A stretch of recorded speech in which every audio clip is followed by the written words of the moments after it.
পাথর উত্তোলন হচ্ছে, বালু উত্তোলন হচ্ছে। তো এখন আমরা আছি জাফলং এর মায়াবী ঝর্ণায়। এই জায়গাটা আপনাদেরকে দেখায় একদম একদম জঙ্গলের ভিতরে বলা চলে এটাকে। আমার পিছনের অবস্থা। সিলেট বাংলাদেশের পাথরের শহর, পাহাড় এবং নদীর মিলনমেলার একটি জায়গা বলা যায় এই সিলেটকে। সাথে তো চা বাগানের অপরূপ সৌন্দর্য আছেই। তবে সিলেটকে লুটপাট করতে মরিয়া হয়ে আছে কিছু অসাধু চক্র। পাথর চুরি একদম লাইভ দৃশ্য আমরা দেখে আসি সিলেট থেকে। চলো এই সিলেটের জার্নিতে থাকছে নাজিমগড় রিসোর্টের আভিজাত্য, জাফলং সাদা পাথর এবং রাতারগুলের নিস্তব্ধ সৌন্দর্য, সিলেটের খাবার দাবার এবং পাথর চুরির সেই লাইভ দৃশ্য। তো আর দেরি না করে শুরু করে দিই চলো এই Sylhet journey. So hello everyone, right now we're in Mymensingh town and আমরা এখন যাচ্ছি সিলেটের উদ্দেশ্যে with our family, শাফিন ভাইয়ের ফ্যামিলি, and আমরা সিলেটে এখন যাচ্ছি নাজিমগড় রিসোর্টের উদ্দেশ্যে। আমাদের যাত্রা শুরু হয় ময়মনসিংহ থেকে রাত 2টায় এবং আমরা নাজিমগড়ে পৌঁছাই দুপুর 2টার দিকে। অলমোস্ট 12 ঘন্টার একটা জার্নি। হাইওয়ের উন্নয়নের কাজের জন্য আমাদের একটু বিলম্ব হয় সিলেটে পৌঁছাতে। নাজিমগড় রিসোর্টে পৌঁছাতেই আমাদেরকে ওয়েলকাম ড্রিঙ্ক সার্ভ করা হয়, যা সত্যি খুব রিফ্রেশিং ছিল। আমাদের চেকিং ডান, চাবি নেওয়া হয়েছে, তারপর নিয়মকানুন কিছু জানা ছিল সেগুলো নেওয়া হয়েছে। এখন আমরা রুমের দিকে যাব। রুমে গিয়ে তারপর জিনিস কেমন রুম সেটা আপনাদেরকে দেখাবো। এটা হচ্ছে আমাদের রুম, এখানে আমরা 3 জন থাকবো। রুমটা খুব সুন্দরভাবে ডেকোরেট করা। এটা হচ্ছে রুমের বারান্দা। রুম থেকে বারান্দা থেকে মূলত ভিউটা আছে এরকম। তোমাদের রুমটা কেমন লাগলো বলো তো? সেরা।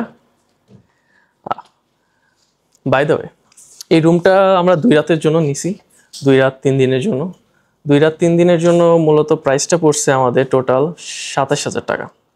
আর এখানে একটা ইন্টারেস্টিং একটা জিনিস আছে, সুইমিং পুল আছে। আমরা সুইমিং পুলে অবশ্যই নামবো। এখানে সুইমিং পুলে নেমে আমরা অনেক পার্টি করব। তুমি কি এক্সাইটেড সুইমিং পুলের জন্য? অনেক এক্সাইটেড। দাও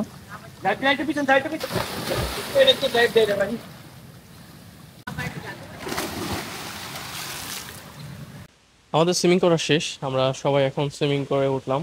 এখন আমরা একটু ফ্রেশ অনুভব করতেছি, যেহেতু একটা লং একটা জার্নি ছিল। লং জার্নি পরে একটা সুইমিংটা খুব দরকার ছিল আমাদের। সুইমিং করার পর আমাদের এখন একটু রিফ্রেশ লাগতেছে, ভালো একটু রিফ্রেশ লাগতেছে এখন। তুমি বললো ভালো রিফ্রেশিং। হ্যাঁ এখন আমাদের অনেক ভালো একটা রিফ্রেশমেন্ট দরকার, কিন্তু পেটে একটু খাবারও দরকার, কারণ সকাল থেকে আমাদের খাওয়া হয় নাই। আমরা এখন খাওয়া দাওয়া করতে যাব। তাদের খাবার দাবারের কোয়ালিটি ওভারঅল গুড ছিল এবং তাদের স্টাফরাও ওয়েল বিহেভ ছিল।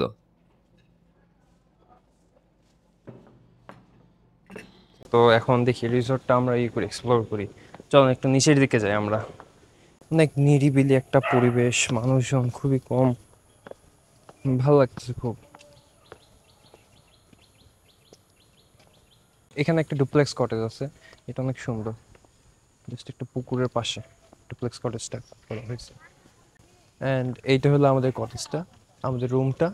অ্যান্ড পাশেরটাও হলো আমরা নিছি, রেন্ট নিছি। অ্যান্ড উপরেরটাও ওইখানে দেখতে পারবেন যে অনেকগুলা মহিষ আছে, ঘাস খাচ্ছে। তাদের সাথে গরু আছে কিছু। অ্যান্ড যে ভিডিও করতেছে সেও একটা গরু।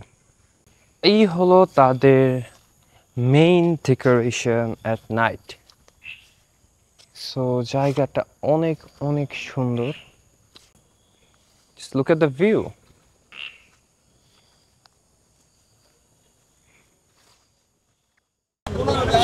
তো আমরা রাতের খাবার খেতে চলে আসছি এখন পাঞ্চি রেস্টুরেন্টে।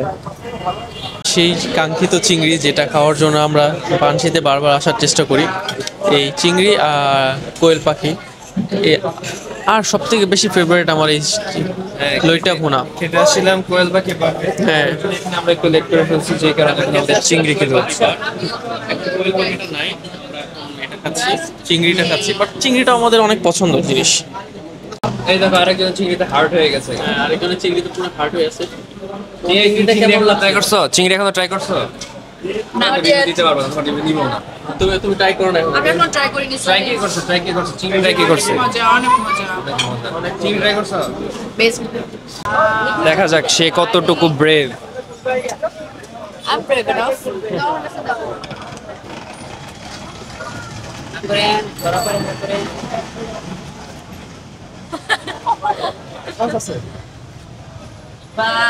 El pan de ভাই একটু গরম লাগছে, গরম লাগছে। আরে কিছু লাগে না, নরমাল পার। কত হইছে? ঠিক আছে? Are you okay?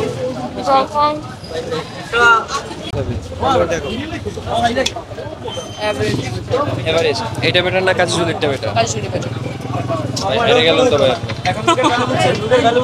আমরা সিলেটের একটা ঐতিহ্যবাহী একটা স্পটে দাঁড়িয়ে আছি, এটা মূলত ওয়াচ টাওয়ার। এটা মাথার উপরে পুরাতন ব্রিজ, এখন এটা পরিত্যক্ত, শুধু মানুষ পারাপারের জন্য ব্যবহার করা হয়।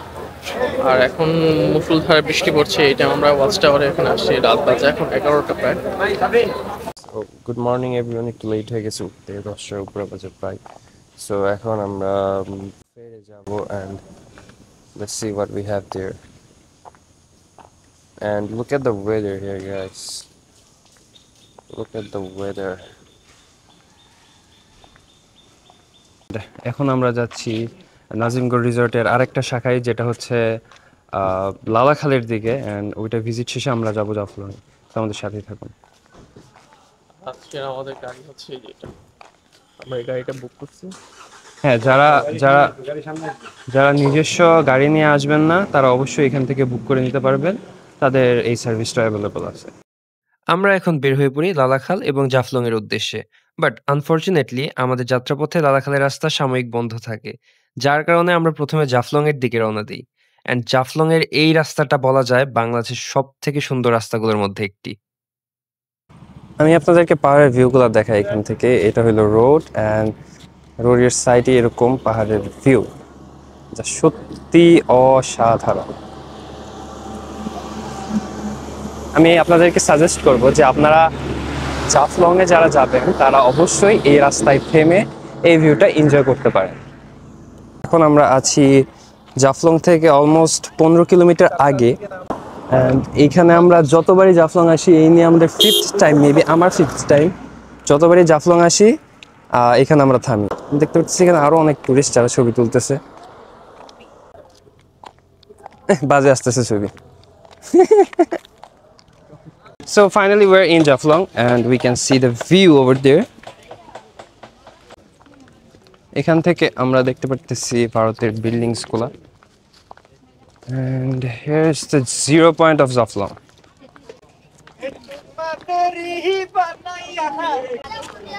Right now here with me we have Shafin Bhai, say hi. Hi. We have Tanisha Apu, say hi. And rest of them is behind of us. আচ্ছা, নামতেছো তো ঠিক আছে, উঠতে পারবা? Why not? দেখা যাবে না। এরা কত হ্যাপি একটা ফ্যামিলি। তোমার মোবাইল দাও। তো আমরা উপর থেকে নৌকা ঠিক করলাম, অ্যান্ড এখানে আমাদের নৌকা রেট পড়ছে টোটাল 800 টাকা। আমাদেরকে কাকা 4টা পয়েন্ট ঘোরাবে। বাবা রেট হইছে 1200 টাকা। এজন্য আমি পাই নাই দেখে মনে করেন আপনার ডিসকাউন্ট আছে। সো এইটা হলো আমাদের বোট। তো এখানে আমরা দেখতে পাচ্ছি প্রচুর পরিমাণে এখানে পাথর উত্তোলন হচ্ছে, বালু উত্তোলন হচ্ছে।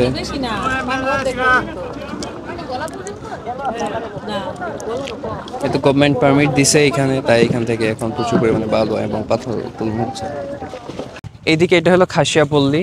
দেন we can see over there যে ওখানে যেই লম্বা লম্বা সুপারি গাছগুলো আছে, ওর নিচে হলো পান বাগান। অ্যান্ড এইদিকে হইলো আপনার ঝর্ণা, যেটাকে মায়াবী ঝর্ণা বলে। অ্যান্ড ওভার দেয়ার ওইখানে 0 পয়েন্ট জাফলংয়ে। এই 4টা প্লেস ইন টোটাল আমাদের 800 টাকার প্যাকেজ। সো এখন চলেন আমরা ঝর্ণার দিকে যাচ্ছি। তো এখানে দেখতে পারতেছি খাবারের দোকান আছে। সো খাবার দাবার নিয়ে আপনারা পেরানোর দরকার নাই, আপনারা চাইলে এখানে অর্ডার দিয়ে এখানে খেতে পারেন, বা আপনারা ওই 0 পয়েন্টের দিকেও খেতে পারেন। অ্যান্ড পানীয় নিয়ে আসার কোনো দরকার নাই, এখানে পানীয় আছে। অ্যান্ড অলসো যারা জামা কাপড় আনতে ভুলে গেছেন, তারা এখান থেকে জামা কাপড় কিনে ওইখানে চেঞ্জিং রুম আছে, ওইখানে আপনারা চেঞ্জ করতে পারবেন। আমরা এখানে অ্যাপি ফিস পেয়ে গেছি, অ্যান্ড সাথে আরও আপনারা অনেক কিছু এখানে পাবেন, মল্ট ফিস। দেন এখানে বিভিন্ন ধরনের জুসেস আছে, আপনারা পারলে দামাদামি করে নেবেন। আমাদের এই জিনিসগুলো পড়ছে 30 টাকা করে পার পিস। সো এখন আমরা আছি জাফলংয়ের মায়াবী ঝর্ণায়, অ্যান্ড এই ঝর্ণাটা আসলে অনেক অনেক বড়। উপর থেকে দেখতে পাচ্ছেন ইন্ডিয়া থেকে এই ঝর্ণাটা নিচে আসতেছে। অ্যান্ড একটা পয়েন্ট আছে, একটা রেড ফ্ল্যাগ আছে ওইখানে, আপনারা হয়তো দেখতে পাচ্ছেন। ওই রেড ফ্ল্যাগের উপরে আপনারা উঠতে পারবেন না, জাস্ট ওইটার নিচে আপনারা যত পারেন চিল করেন, এনজয় করেন, যা খুশি করেন, বাট ওইটার উপরে আপনারা উঠতে পারবেন না। So here we have তনয়, সে এখন আপনাদেরকে একদম উপরে নিয়ে যাবে। চলেন দেখা যাক উপরে। তো আমরা আস্তে আস্তে যাচ্ছি এখান থেকে, দেখি আমি কত দূর পর্যন্ত উঠতে পারি উপরে। আমাকে এদিক দিয়ে ঘুরে যেতে হবে এখান থেকে। এখান দিয়ে যাবো। আমাকে একটু উঠতে দিন ভাই। আমরা অলরেডি অনেক উপরে চলে এসেছি। এখানে আমি কিছুক্ষণ বসবো, রেস্ট করবো। এখান থেকে মোটামুটি ঝর্ণার উপর থেকে দেখা যায়, আপনারা দেখতে পাচ্ছেন যে এখান থেকে ঝর্ণার মোটামুটি অনেক উপরের অংশ দেখা যায়। ইভেন আপনি যদি নিচে আপনাদেরকে দেখায়, দেখেন আমি অলরেডি এখানে আছি।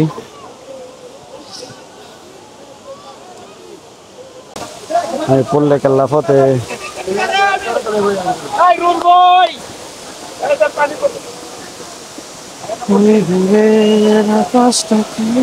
এখানে একটা কাকা দেখা যাচ্ছে।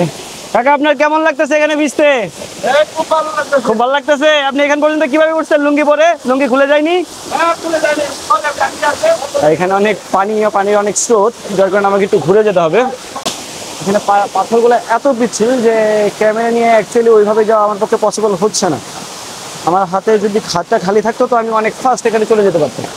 আমার হাতটা যেহেতু ব্লক, আমাকে এইভাবে ধরে ধরে ধরে ধরে ধরে ধরে যেতে হবে। আমি চেষ্টা করবো সেকেন্ড হ্যান্ড। হ্যাঁ, অনেক দূরে চলে আসছি আমি।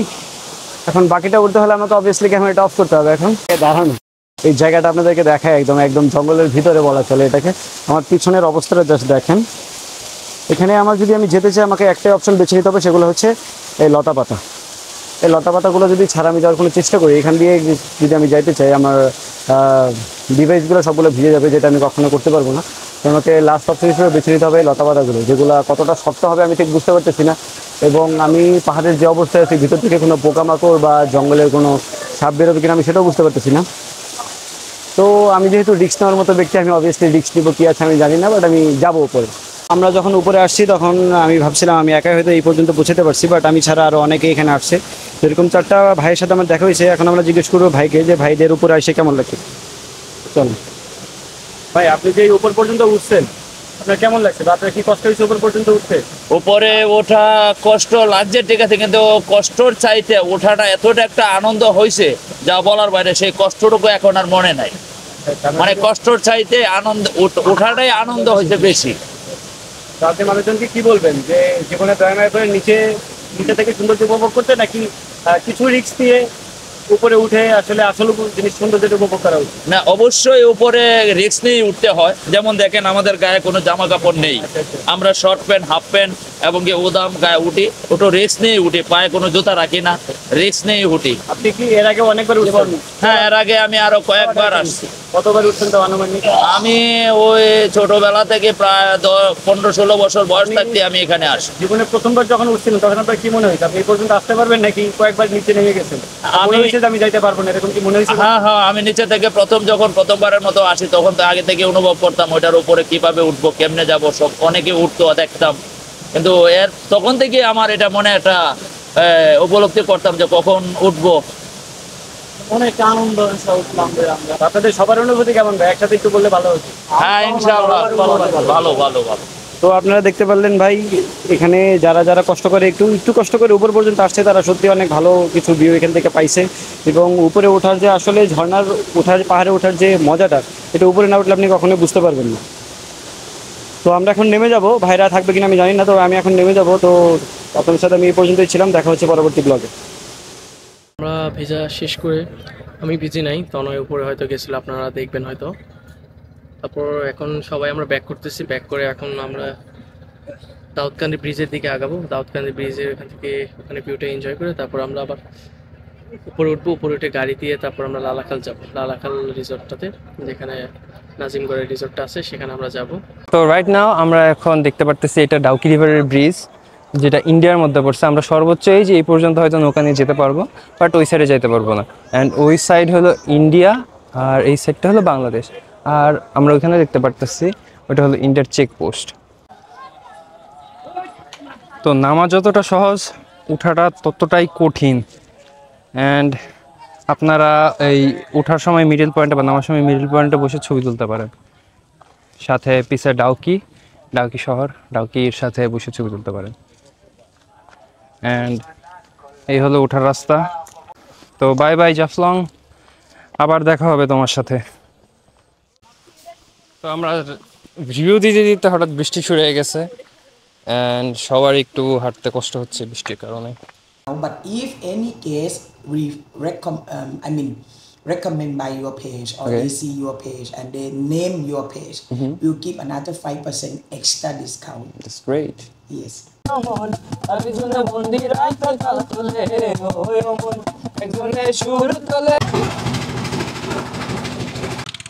যেহেতু সাদা পাথর বলে কথা, কারোর তো অবশ্যই থাকবে।